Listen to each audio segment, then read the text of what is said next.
কালকে যে ঘটনাটা উত্তরা মাইলস্টোনের, এটা অত্যন্ত দুঃখজনক, কিন্তু এখানে কিছু কথা আছে। কথা হইলো, ঢাকা শহরের মধ্যে আপনার প্রশিক্ষণ বিমান চলবে এটা তো হইতে পারে না, কারণ ঢাকা শহর একটা আবাসিক এলাকা।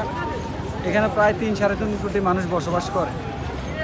এত জনবহুল একটা এলাকার মধ্যে যদি আপনি একটা প্রশিক্ষণ বিমান ছাইরা দেন, তাইলে এটা তো মানে নিজে হাতে নিজেকে চড় মারার মতো জিনিসটা, তাই না?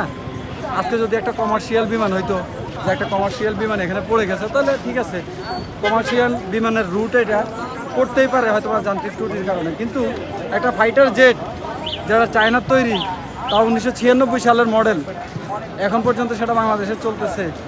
আসলে এটা কিছু বলার নাই, এটা যদি আমাদের দেশের সঠিকভাবে এটার বিচার হওয়া দরকার।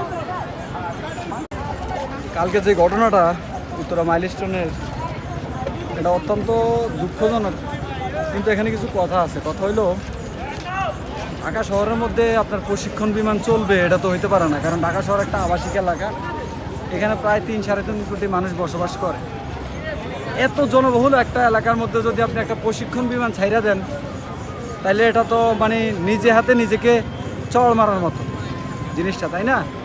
আজকে যদি একটা কমার্শিয়াল বিমান হইতো, যে একটা কমার্শিয়াল বিমান এখানে পড়ে গেছে, তাহলে ঠিক আছে, কমার্শিয়াল বিমানের রুট এটা করতেই পারে হয়তো বা যান্ত্রিক ত্রুটির কারণে। কিন্তু একটা ফাইটার জেট যারা চায়নার তৈরি, তাও 1996 সালের মডেল, এখন পর্যন্ত সেটা বাংলাদেশে চলতেছে।